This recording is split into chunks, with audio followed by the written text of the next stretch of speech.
Welcome back my dear students. मैं हूं विवेक तापड़िया और यह है आपका channel physics in life and life. बच्चों, हम लोग रे ऑप्टिक्स में रिफ्रैक्शन को पढ़ रहे थे और रिफ्रैक्शन में हमने समझा कि ये स्पीड में चेंज की वजह से होता है, और दूसरी बात हमने रिफ्रैक्टिव इंडेक्स को फुल डिटेल में समझ लिया। अब आगे की बात ये कर रहे हैं हम, छोटे छोटे डेरिवेशन है रिफ्रैक्शन पर बेस्ड, तो वो सब हमें तैयार करने हैं और फिनोमेना है उनको समझना है। कुछ प्रैक्टिकल्स हैं जो उससे लिंक्ड है, वो प्रैक्टिकल हम परफॉर्म करके देखेंगे। तो अगर हमारे पास एक रेक्टेंगुलर ग्लास स्लैब है, इसको हम पैरेलल साइडेड ग्लास स्लैब भी कहते हैं। So we have to understand कि अगर लाइट इसमें से पास हो रही है, ऐसे भी जा सकती है, साइड से भी जा सकती है, ऐसे भी जा सकती है, जो थिकनेस है या विड्थ है वो अलग अलग केस में अलग अलग हो जाएगी।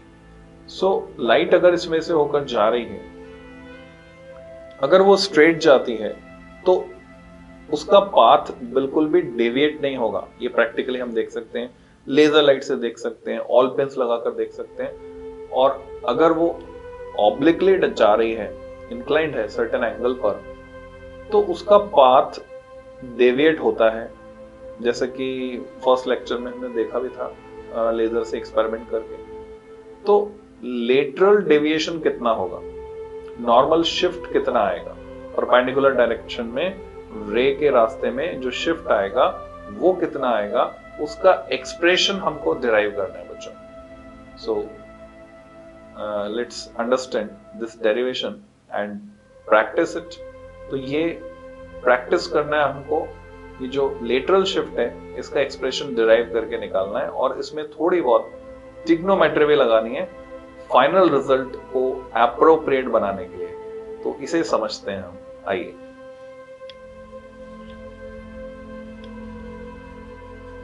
तो बच्चों, हम डेरिवेशन करने जा रहे हैं रेक्टेंगुलर ग्लास स्लैब के लिए। एक्सप्रेशन डिराइव करना है हमें लेटरल शिफ्ट। जब भी लाइट किसी रेक्टेंगुलर ग्लास स्लैब से होकर जाएगी तो लेटरल शिफ्ट कितना होगा। तो you may write expression for lateral shift.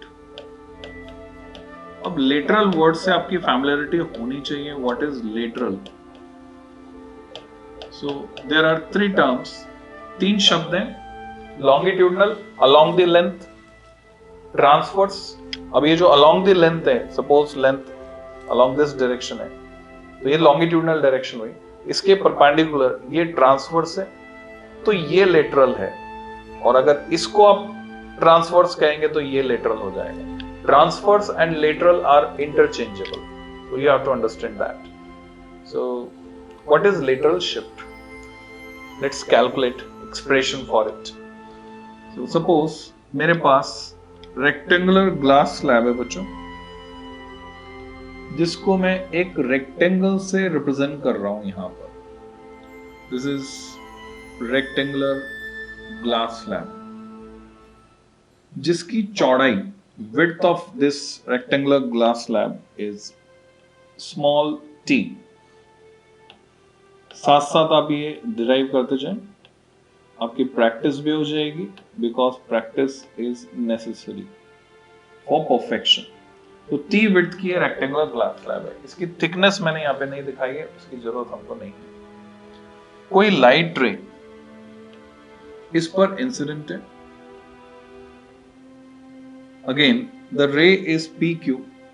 पूरे रे ऑप्टिक्स में हम नोटेशन सेम रखेंगे जिससे किसी भी तरह का कोई कंफ्यूजन हमें ना हो। सो हमेशा इंसिडेंट रे को PQ से मैं दिखाने वाला हूं। दिस इज नॉर्मल, जिसको मैं एक्सटेंड कर रहा हूं अप टू दिस पॉइंट, और इसका नाम रखेंगे हम N1 N2। So angle of incidence अगर मैं यहां पे मार्क करता हूं, दिस इज एंगल I।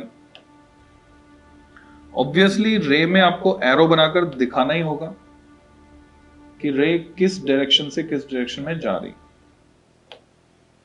जब वो ग्लास स्लैब में एंटर करेगी तो डेंसर मीडियम में जा रही, नॉर्मल के पास आएगी बैंड होकर, so it will band slightly. But अगर ये ग्लास रे नहीं होती बच्चों, तो क्या होता? अगर ये ग्लास रे नहीं होती तो ये रे स्ट्रेट चली गई होती इस रास्ते पर विदाउट एनी बेंडिंग। ये आपको समझना है।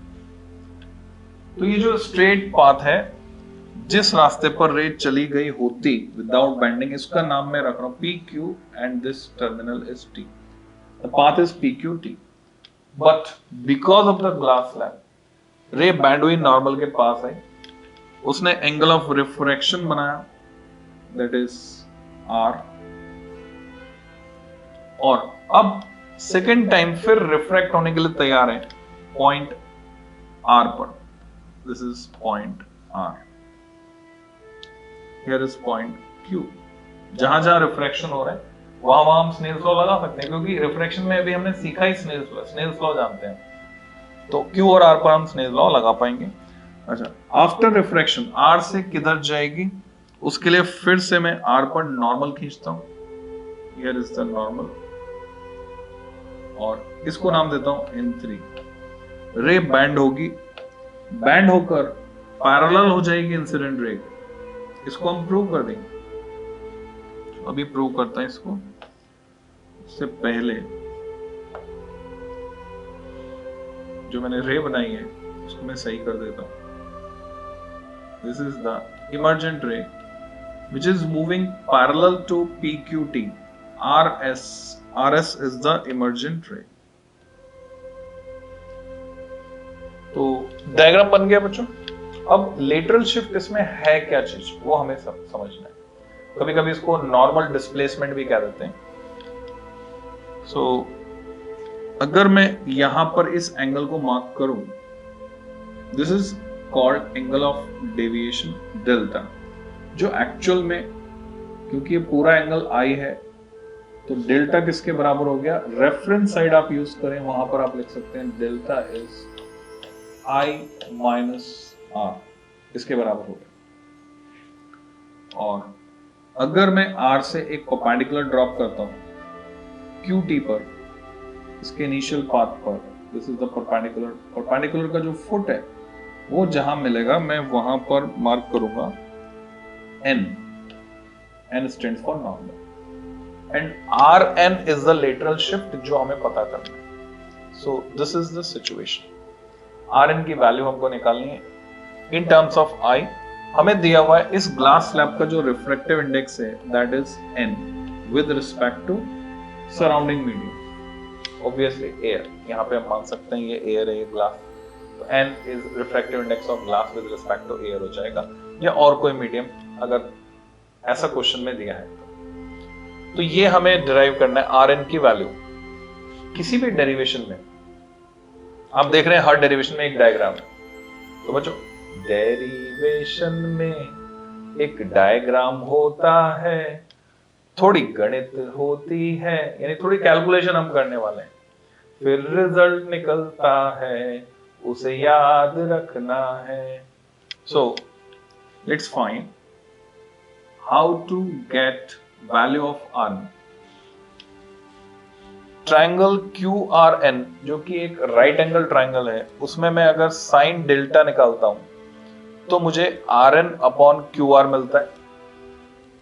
Rn मुझे पता करना है, QR मुझे नहीं पता है, पर मैं QR निकाल सकता हूं। या देख रहा हूं दूसरा ट्रायंगल QN2R अगर मैं लेता हूं, वहां पर मुझे QN2 पता है, that is T, width of the glass slab.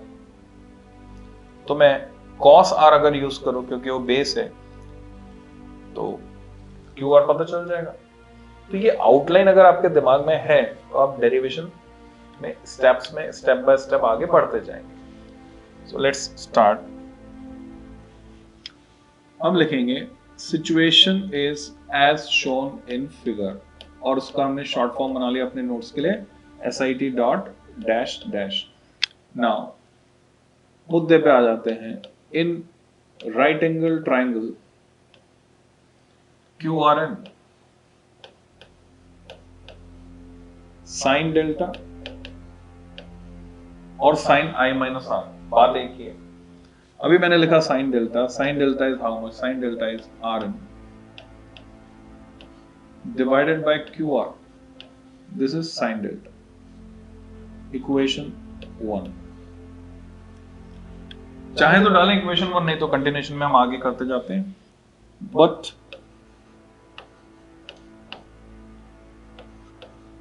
cos r कौन से ट्राइंगल में, वो बात भी करनी है हमको। सो पहले मैं लिखता हूं cos r equal to base Qn2 which is t upon qr equation 2 and reference side आप यूज करेंगे इन ट्राइंगल। दो तरीके में, दोनों तरीके आपको बता दिया इस डेरिवेशन में, या तो पहले लिखें या फिर रेफरेंस साइड में लिखें इन ट्राइंगल Qn2r। जो भी तरीका आपको आसान लगता है, पसंद है, वो आप इस्तेमाल कर सकते हैं। नाउ फ्रॉम इक्वेशन 1 एंड 2 इन दोनों की मदद से मैं यहां पे लिख सकता हूं बच्चों, ये भी क्यू आर है, ये भी क्यू आर है, तो क्यू आर की वैल्यू आएगी टी अपॉन कॉस आर, उसको मैं ऊपर रख देता हूं। Sine delta equal to R N, जो कि हमें पता करना है, डिवाइडेड बाय क्यू आर की जगह T upon cos R, Q R की जगह T upon cos R. So what we get, और आर एन इक्वल टू, जो हमें पता करना था, ये रिजल्ट हमें निकालना था, R N equal to T times sine delta upon cos R, जिसको मैं कुछ इस तरह से भी लिख सकता हूं, R N equal to T times sine, we know that delta is I minus r, sin I minus r upon cos r। तो रिजल्ट तो आ गया, आप देख रहे हैं, इसको आप ब्लॉक में बंद कर सकते हैं। This is the result. इससे हम कुछ इंपॉर्टेंट कंक्लूजन निकालने वाले हैं। For normal incidence what will happen, अगर रे सीधे जाए, प्रैक्टिकली आप देख सकते हैं, लेजर लाइट लीजिए, ग्लास स्लैब लीजिए, अगर रे स्ट्रेट जाएगी तो यहां पर नॉर्मल के अलॉन्ग जाएगी, angle of incidence will become 0, angle of refraction also become 0, there will be no lateral displacement, ray सीधी चले जाएगी। तो यहां से अगर हम देखें इस फॉर्मूले से, सो I is 0, R is also 0, everything becomes 0, तो T becomes 0। पर अगर ग्लैंसिंग इंसिडेंस है, टर्मिनोलॉजी पर गौर कीजिए, एक नया शब्द में सिखा रहा हूं, ग्लैंसिंग, टेंजेंशियल, सरफेस को छूते हुए अगर रे आ रही है, ग्लैंसिंग इंसिडेंस, तो I becomes 90, I 90 हो गया, यहाँ पे I 90 रखता हूं मैं, R की वैल्यू भी रख सकते हैं डायरेक्टली, पर यहाँ कैलकुलेट होकर आ जाएगी, I 90 है, sin 90 minus R is cos R, so cos r upon cos r ऊपर नीचे कैंसिल हुआ, तो बाकी क्या बचा, t बचा। So what we get result as t। तो पूरा का पूरा लेटरल शिफ्ट, यानी अगर यहां से आपने लेजर लाइट डाली और यहां पे स्क्रीन है सपोज, तो आपको रेड कलर की अगर लेजर लाइट है तो एक पॉइंट तो बिल्कुल सामने मिलेगा, एक पॉइंट तो बिल्कुल सामने मिलेगा स्क्रीन पर, और दूसरा जो पॉइंट है आपको यहां मिलेगा स्क्रीन पर। तो कितना लेटरल शिफ्ट हो गया, exactly equal to width of the glass slab, T के बराबर लेटरल शिफ्ट हो गया। तो ये रिजल्ट तो हमने यहां से निकाल लिया। यहां तक की बात से आगे भी आपको समझना है, आगे ये समझना है बच्चों कि इसमें आने वाला आई हमें दिख रहा है, हमारी मर्जी किस एंगल पर हम इंसिडेंट कर रहे हैं। आर अंदर है, जब तक डायग्राम नहीं बनाएंगे तब तक आर नहीं मिलने वाला है, एन गिवन है, आई गिवन है, तो हम ये चाहते हैं कि इस एक्सप्रेशन को हम कन्वर्ट कर लें in terms of I and N. अब उसके लिए हमें ट्रिग्नोमेट्री लगानी होगी इसमें, तो इस एक्सप्रेशन को मोर एप्रोप्रिएट फॉर्म में लाने के लिए एक्सरसाइज करनी है। अब आगे फिजिक्स नहीं, आगे प्योर मैथमेटिक्स है। हम जानते हैं फिजिक्स सिर्फ इतनी है कि n जो है वो sin i upon sin r है। अच्छा, मैंने आपसे कहा था लास्ट डेरिवेशन में कि नेक्स्ट डेरिवेशन में हम प्रूव करेंगे कि ये जो एंगल ऑफ इमर्जेंस है यहां पर ए, वो एक्चुअल में एंगल ऑफ इंसिडेंस आई के बराबर होगा। छोटा सा स्ट्रेट फॉरवर्ड डेरिवेशन है, इसको देख लेते हैं फिर आगे चलते हैं हम। सो ई आई के बराबर होगा कैसे? अगर मैंने यहाँ पे एक मिरर लगा दिया, ये रे वापस लौट जाएगी, रिट्रेस करेगी अपने पाथ को। तो अभी मैं क्या लिखूंगा यहाँ पर? मैं लिखूंगा refractive index n equal to sine E upon sine R, जबकि ऊपर पॉइंट के ऊपर अगर मैं स्नेल्स लॉ लगाता हूं तो मैं लिखूंगा n equal to sine I upon sine R. अभी दोनों ही n है, आप इन दोनों से देख सकते हैं ये तभी पॉसिबल है only in one case when angle I is equal to angle E. Angle of incidence जब एंगल ऑफ इमर्जेंस के बराबर हो तभी ये पॉसिबल है, नहीं तो पॉसिबल नहीं है। तो यहां से ये प्रूव हो जाता है कि refracted ray, emergent ray, specially emergent ray RS parallel to incident ray PQ होगी, इसके पैरेलल होगी, ये प्रूव हो जाता है। ऐसे हम प्रूव कर सकते हैं angle of emergence must be equal to angle of incidence, same medium में जा रही है। तो अब चलते हैं बच्चों, इसको कन्वर्ट करते हैं। यहां पर n equal to sine A by sine R, जैसे मैंने आपको अभी बताया, तो हमें r को हटाना है, तो साइन r को भी हटाना है, कॉस r को भी हटाना है। तो साइन r तो कितना हो गया? साइन r तो हो गया साइन i अपॉन n, ये लिख सकते हैं उसकी जगह, और कॉस r की जगह क्या लिख सकते हैं ट्रिग्नोमेट्री से? Cos r equal to under root of 1 minus sine square R, ऐसे लिख सकते हैं। cos square theta plus sine square theta is 1, इस फॉर्मूले से।